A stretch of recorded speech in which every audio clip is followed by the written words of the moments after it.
Palavras são palavras, nada mais que palavras.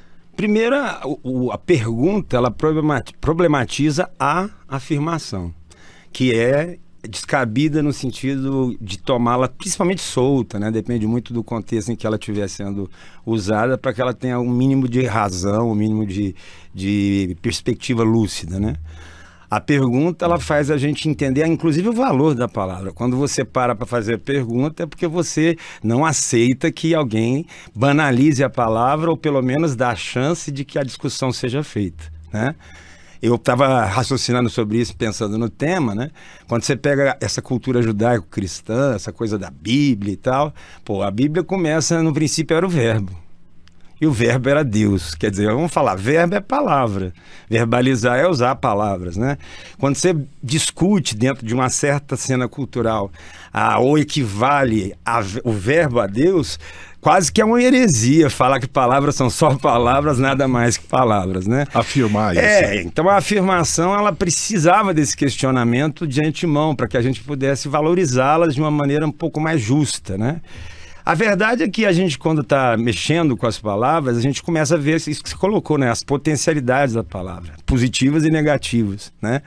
Mas a palavra também, ela é, de alguma maneira, uma necessidade que a gente tem, inclusive para aquilo que, basicamente, as linguagens servem, que é para expressão, que é para tirar a gente da pressão interna e lançar para fora alguma coisa. E outra coisa importante que a gente deixa aqui bem claro é o seguinte: uma coisa é a palavra escrita e outra coisa é a palavra pronunciada. Sim. Né?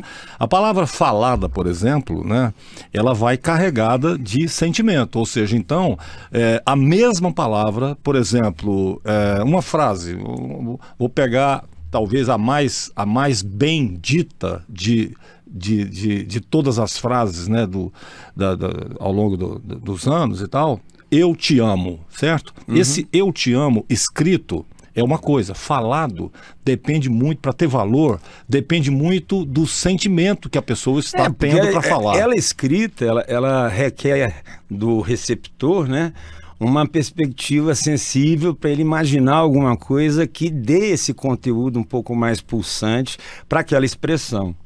Quando você está no combo das expressões, você tem expressão facial, você tem tom de voz, você tem toda uma possibilidade de fazer desse pronunciamento alguma coisa mais enfática ou mais impactante, você está colando a palavra a outras linguagens, né? Que vão dar a ela um pouco mais de potencialidade. Né? Uma outra coisa também em relação à palavra que foi escrita, né? Uma coisa são palavras que foram ditas através da escrita para você, por alguém que você conhece.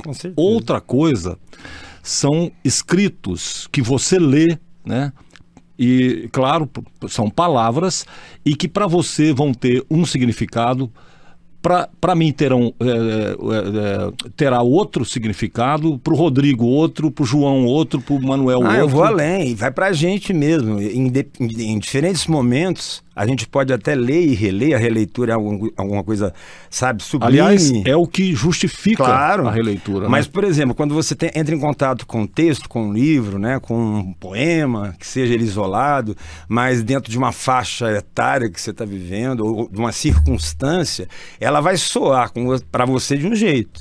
Ela vai ter uma repercussão semântica, né, de significado, naquele instante, de uma certa forma. Quantas vezes eu li, ou tive que ler Dom Casmurro, embora seja um livro, assim, clichê não, é um best-seller, né? Mas é um livro meio recorrente, né? Geralmente está na formação do ensino médio da maioria, né?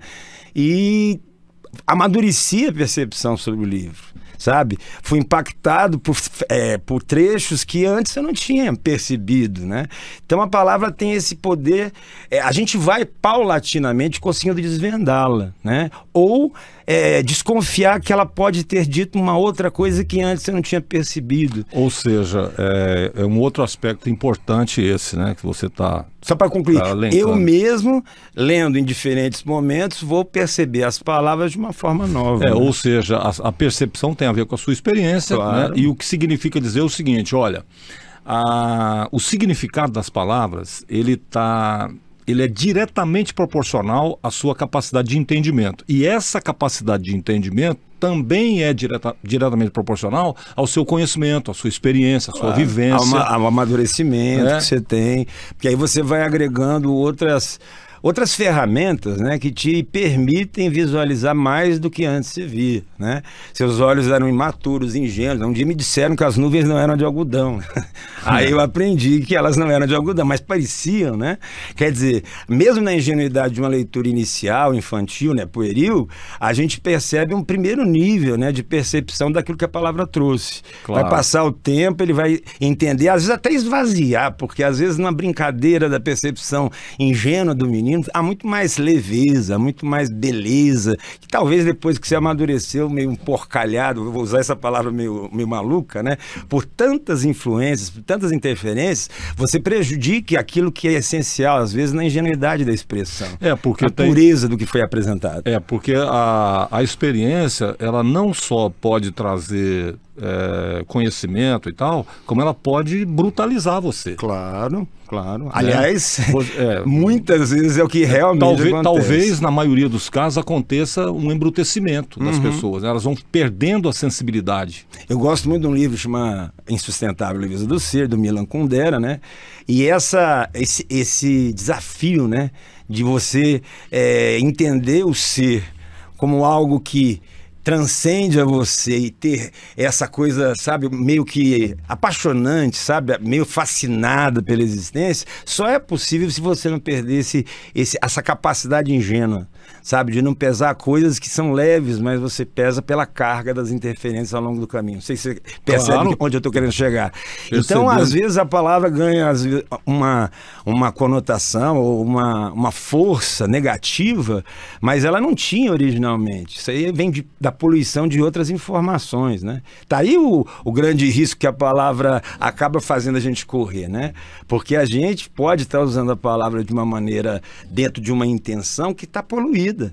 E é isso que faz dela, às vezes, ser maligna, de alguma maneira, causar malefícios, né? Ela pode ser assim. Maligna nesse sentido. Nesse sentido, Ela pode ser, de alguma maneira, por ter percorrido essa minha experiência, esse meu arquivo, ela foi poluindo e ela saiu, inclusive na emissão. Você falou sobre a questão da palavra falada, da palavra escrita. Talvez isso na emissão, então, é que fica muito, muito forte, né? Quantas vezes a gente falou de maneira não intencional, né? Para alguma pessoa, algum tipo de palavra, algum tipo de frase, e aquilo repercutiu, você assustou. É difícil acreditar que não seja não intencional, né? Eu não sei, nós não somos seres tão controlados assim, né? Eu acho que a gente amadurece o controle sobre nós mesmos. Acho que é um dos desafios da estrada. Tudo que você fala era o que você queria dizer. Talvez não daquela forma. Mas era o que você queria dizer. Mas de alguma maneira já mostra um descontrole diante do poder da palavra. Né? Com certeza. A gente pode até ter algum tipo de intenção. Eu queria comunicar isso, eu queria expressar dessa maneira, mas de repente eu usei a palavra errada, na hora errada, com o tom errado, né? Às vezes na circunstância errada. Todos esses riscos a gente corre, né? Mas, assim, em resumo, só para não perder aquele raciocínio inicial, a gente discute a palavra aqui, e ela não é só palavra, nada mais que palavra, porque ela tem toda essa filosofia que ela provoca. A gente precisa pensar sobre isso.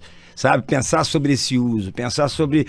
a palavra é importante para todos, né? Não é um privilégio de um professor de linguagem e literatura o manejo com as palavras. Você depende delas para se fazer entender ou para interagir.